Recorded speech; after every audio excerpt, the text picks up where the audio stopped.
هي الليالي كده، طبع الليالي كده، بتغرب ده وده وتقرب ده لده وتبدل ده بده، وهي كده الليالي ولا تعرف غير كده. على كتف صاحبي بتكي وببكي لو جوايا دمع ينبكي، أنا ما فرحت إلا بكي ولا بكيت إلا وكل الكون بكي، وحياتي مشوار الرحيل منك لك يا طيبة يا قاسية القلب، في سكتك حتى العذاب يتحب، ما قلش غير ليا وليك يا رب، لا تشتكي مني ولا أشتكي، يكفاني ما بيا ويكفى ما بك. هي الليالي كده ولا تعرف غير كده، وهي كده الليالي ولا تعرف غير كده. يا خال. نعم. ازي حضرتك؟ كل سنة وانت طيب. وانت طيب يا خال. يعني مراتنا في هذا البرنامج بقى الناس يعني كأننا استحضرنا عالم هو عالم أكمله. بقت الناس يعني بعد برنامجك وعلى مدى الأسبوع كله لا تحدثني إلا عن هذا البرنامج. الحمد لله. فأشكرك جدا أستاذ ناصر. انت جعلتني نجم يعني.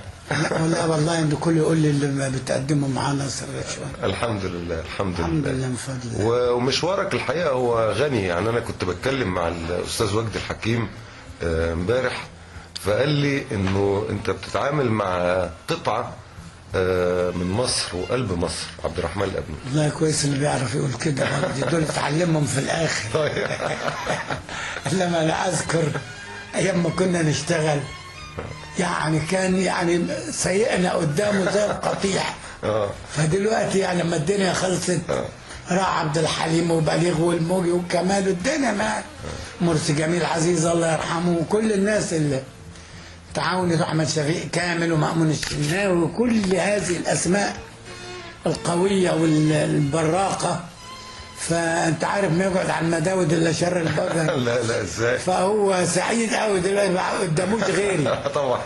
لا يعني بس انتوا قيمه الحقيقه وعملتوا قدمتوا حاجات حلوه. لا بس كان مبادرا وكان اولنا للراديو، اولنا في المناسبات الوطنيه.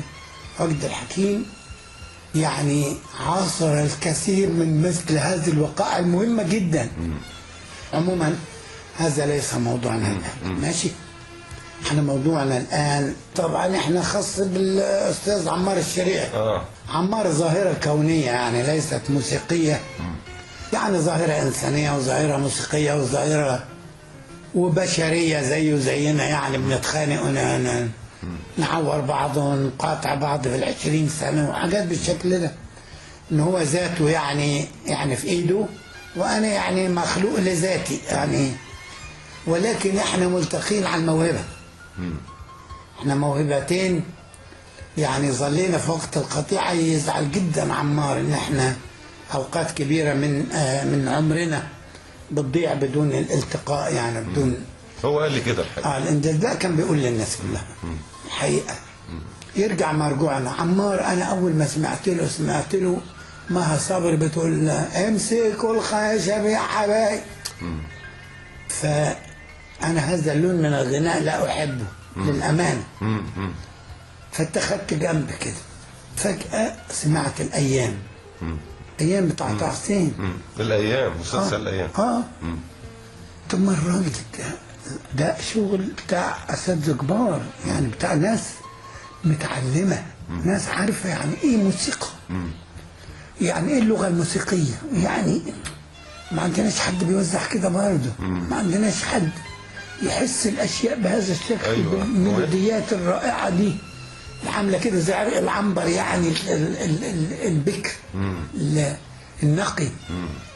امال اللي عمله هناك ده هو لغايه دلوقتي يفخر بانه عمل امسك الخشب يا حبايبي. اول حاجه في التاريخ. يفرح جدا. يقول لك اول حاجه يقول لك يعني الست مها صبري انا مدلها انها غنت له لان ما كانش حد غنى. وبعدين بدانا بقى نشوف ايه بقيه الحاجات الرائعه اللي عملها يعني. والموسيقى التصويريه للاعمال سواء للهجان او دموع وقحه او الى اخره يعني. فحسيت بانه ده مفروض نعرف بعض. طبعا انا عمري ما رحت خبطت على حد وقلت له عايز اعرفك. وهو ما جالش.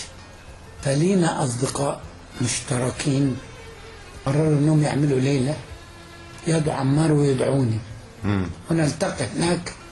قلت لهم بس يبقى عارف، سمعت يبقى عارف يبقى عارف إن حضرتك جاي. بس رحنا فلقيت عناق يعني حميم مش طبيعي. يا سلام.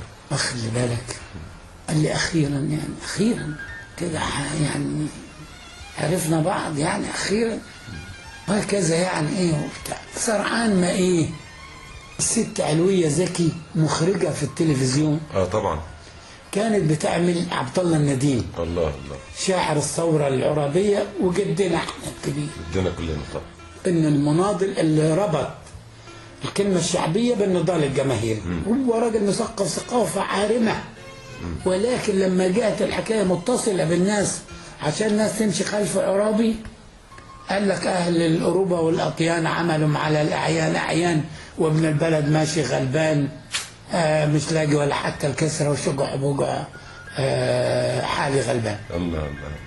فالناس بقت إيه تغني وراه لأن كان ده الأديب الأدبات. أنا الأديب الأدبات يعني. فقالت لي يا عبد الرحمن يعني أنا معيش غير 3000 جنيه. أديك أنت 1000 وحد الملحن اللي يعمل الألحان كلها والموسيقى التصويرية 2000 جنيه وماليش دعوة. فأنا قلت دلوقتي أنا هروح لعمار خد 2000 جنيه. هقول له ب 2000 جنيه. طيب دول مش عاملين لحنين أصلا ولا مزيكا تصويرية ولا.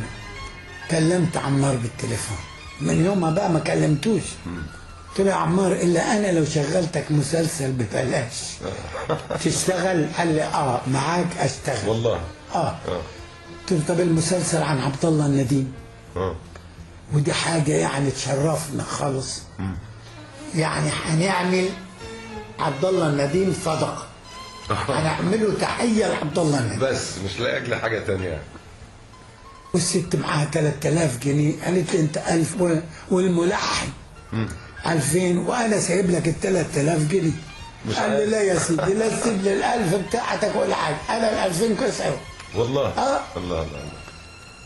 فإذا يعني فاضل مثلا يفضل لك في جيبك 200 جنيه 500 جنيه جميلة.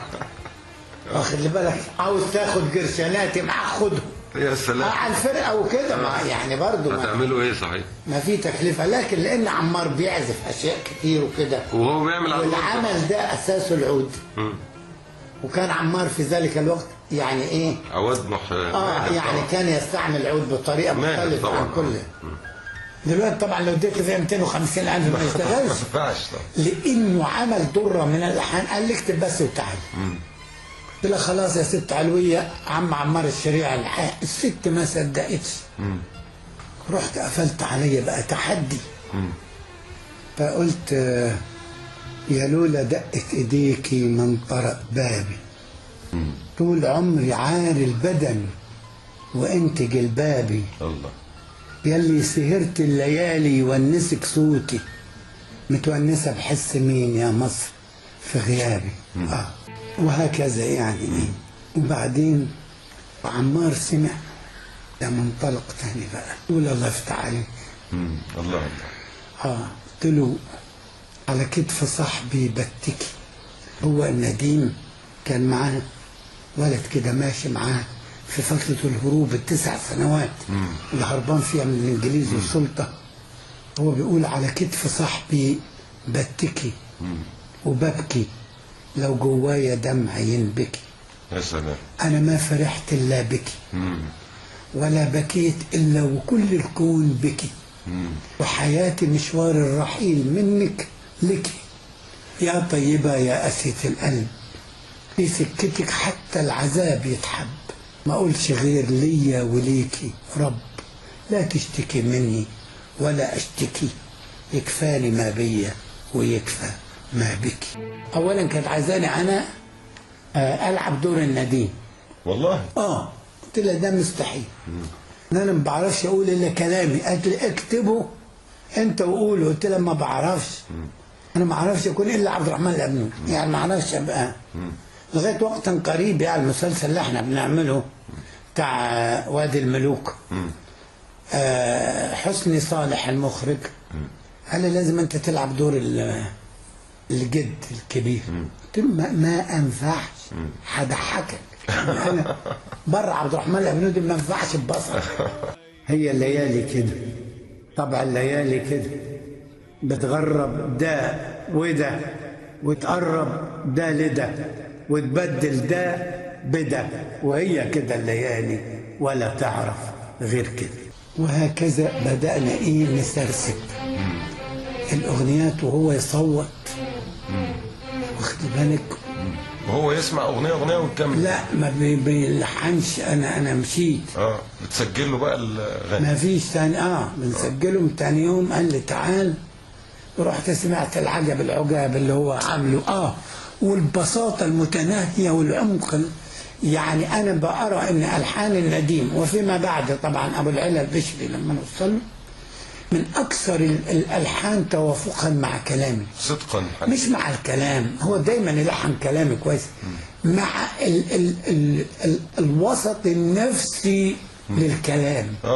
انه ظبط بالظبط يعني المستويات النفسيه لا علي عليها ولا وطي عنها. ده علم تشريح مش الحقيقه ده اللي حصل. وهي كده الليالي ولا تعرف غير كده. وبعدين الغنوة الثالثة بقول الحزن محاوطكي وهمك تعبكي وليه مش قادرة تبكي. ما اعرفش انا الكافية دي جاتني ازاي، يعني ليه وعملتها مرة قبل كده. لا بعد بكي. لا في بكي. لا بكي هي بكي. انما دي الحزن محاوطكي يعني بدل محاوطك. الحزن محاوطكي وهمك تعبكي وليه مش قادرة تبكي. الأعيان خانوكي سارقين طين أبوكي. لعدوك باعوكي والإيد الزمن. باعوكي وشافوكي وهم بيجلدوكي وراحوا فاتوكي وقبضوا الثمن. يا ساتر. جلادك محامي وحميك يا حرامي وبإيه ينفع كلامي يا ساكن الخرس. الله. هذوك بقول لك علوك في ميدانهم. عروك في ميدانهم. بيقول عروك في ميدانهم ولا واحد أذانهم وعلوا أذانهم وبقى لهم جرس. جلادك محامي وحميك يا حرامي وبإيه ينفع كلامي يا ساكن الخرس. عايز اسال حضرتك سؤال. استاذ عمار لما كان بيسمع الكلام ده كان بيعمل؟ انا قلت لك عمار يعني مش من النوع اللي يهلل قوي. لما اقول لك الله الله الله الله الله الله واحسب كل ما زادت المزوره يعني عدى المتر يبقى بجد. لما مثلا اقول لك الله الله فيبقى عجبته الجمله مش الحكايه كله على بعض. اسعد الله الله الله. طيب تبقى عارف ان البيتين دول عجبوه حلوين. انما يقول لك الله الله الله الله ما يعرفش يسدها بقى اتفلتت. الله الله الله الله الله. طبعا علي الحجار انا كنت بحلم ان اعمل مع علي الحجار عمل، يعني لان انا مؤمن بعلي جدا. وانا قلت اول حاجه في الاتفاق، يعني قبل ما اتفق على عمار كنت بتفق على علي الحجار. والله. لا اللي هيغني ده ما عنديش غير علي الحجار اللي يقول. قالت لي انت معاك ال 3000 جنيه زي ما انت شايف، وما طلعوش 3000 جنيه 2700 ما سرقوا خدوا الضرايب والبتاع بهدلونا. يعني يعتبر عمار يعني لولا ان هو بيعزف عده حاجات فهو جاب الكمانجات مثلا والايقاع والحاجات دي والباقي طبعا على كتافه يا عيني هكذا يعني. فطبعا كنت بحلم بانه عمل يكون يعني يليق بعلي وبينا كده الثلاثه. فكان هذا المسلسل اللي هو عبد الله النديم، وانا اتمنى ان المسلسل ده يكتشف مره اخرى ويذاع ان شاء الله. كان بطولة عزت العلايلي. طبعا، وهو عمل دور عظيم استاذ عزت العلايلي جدا. وانا في بالي ان والولد اللي كان ماشي معاه عبد السلام محمد. طبعا كان عامل دور واشتقنا لعبد السلام محمد. اشتقنا له طبعا يعني. طبعا. عبد الله النديم ده جدنا جد المصريين كلهم. وده خطيب الثوره العربيه. وشاعر. واول من يعني رغب العمامه والكلام من ده كله كلم الناس بكلام عامي وكتب شعر بالعاميه. وانا في واحد قال لي مره، قال لي شوف يا عم ابنودي، اذا كنت ما عملتش حاجه في الدنيا دي كلها غير اغاني عبد الله النديم فانت عملت. الله والله مع حق.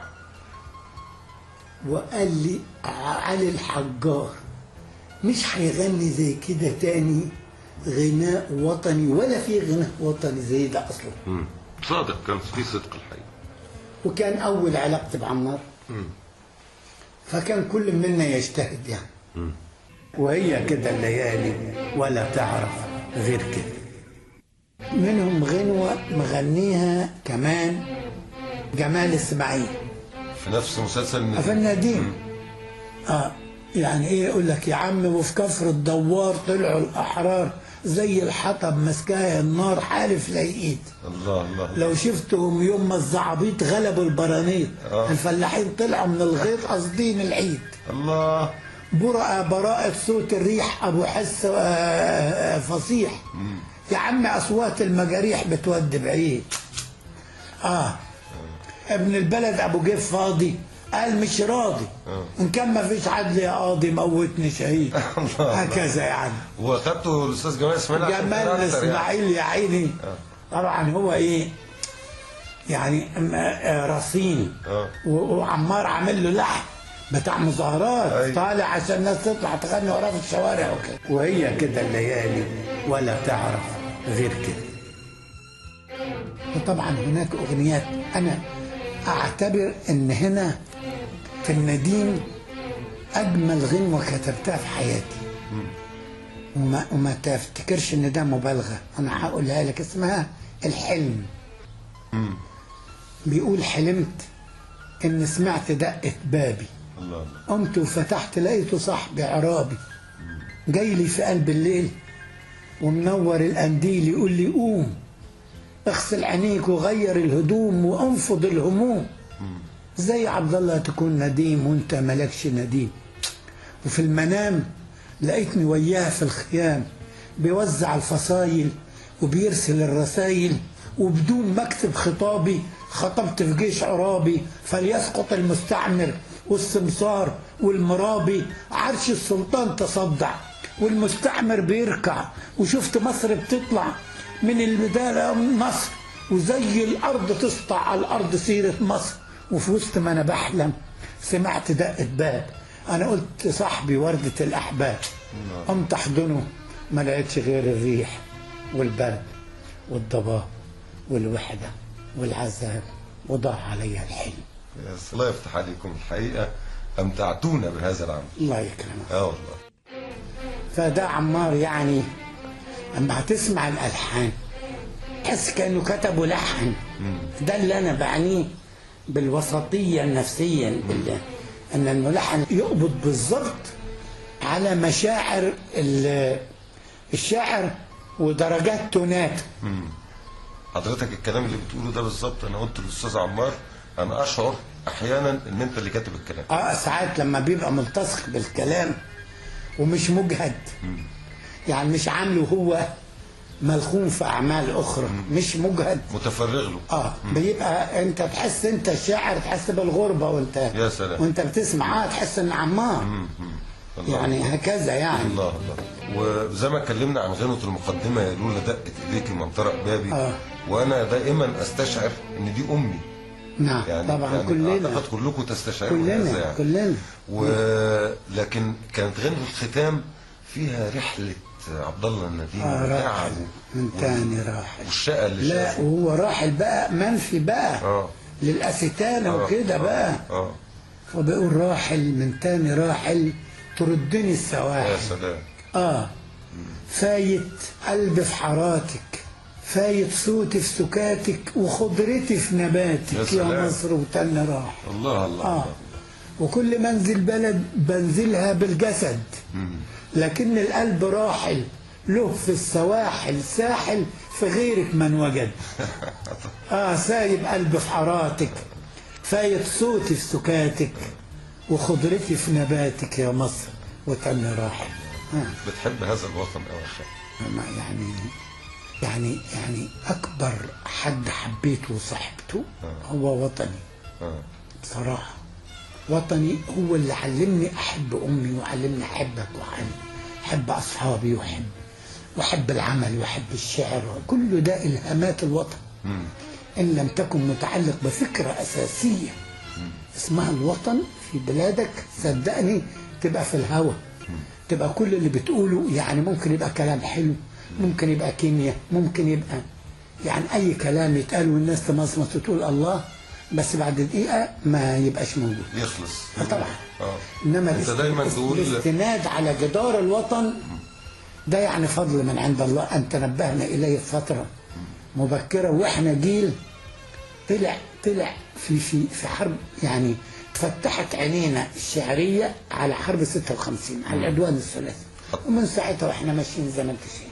حضرتك بتقول تنبهت ولا هي بتبقى فطرة؟ لا الظروف بتنبه. يعني العدوان الثلاثي انا اظن ان كل من يسمى بجيل الستينيات ابوه العدوان الثلاثي على بورسعيد. هي الليالي كده، طبعا الليالي كده بتغرب ده وده، وتقرب ده لده، وتبدل ده بده، وهي كده الليالي ولا تعرف غير كده. يا خال، كنت بعمل برنامج في مرة، وبعدين صادفت غنوة في الإذاعة من الأغاني الحقيقة اللي أسعدتني قوي، ولقيت فيها كلام ومكنتش أعرف مين اللي كاتب ولا ملحن، يعني سمعتها كده بالصدفة، وبعدين قلت ده الأستاذ عبد الرحمن الأبنودي وده لحن الأستاذ عمار، بس إزاي أنا ما سمعتوش. لقيت غنوة في مسلسل اسمه الصبر في الملاحات بيغنيها الأستاذ علي الحجار. ده في الإذاعة؟ في الإذاعة. أنا يعني أنا بحب الغنوة دي حب خاص جدا. بعدين فيها معنى اللي هو مخبي تحت قلبي قلب تاني، وإمتى أحب من قلب الحقيقي، وهي كده الليالي ولا تعرف غير كده. يا سلام، جبال الصبر أطلعها وأبكي. وإيه معرفيت بالريقي، جبال الصبر مخبي تحت قلبي قلب تاني، وإمتى أحب من قلب الحقيقي. تقول أنا بحبهم بجد. دي كانت في مسلسل مع الأستاذ سمير عبد العزيز، الصبر في الملحات رحمة الله، في الإذاعة، ومن ألحان الأستاذ عمار. والأستاذ عمار طبعا. عاملها على المقاس يعني. دي كانت بعد النديم ولا قبل النديم؟ لا بعد. كانت بعد النديم. بعد خلاص بقى لما الطرق ركبت التركيبة، ما بقينا عملنا حاجات كتير. خلي بالك التركيبة يعني مشيت يعني.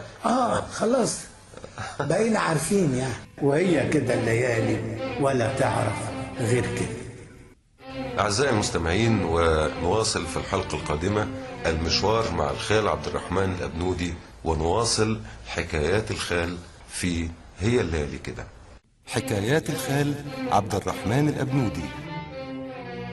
لو مش هتحلم معايا مضطر أحلم بنفسي، لكن في الحلم حتى عمري ما هحلم لنفسي. يا صاحبي يا صديقي يا اللي طريقك طريقي، ده أنا يوم ما أعيش لنفسي ده يوم موت الحقيقي.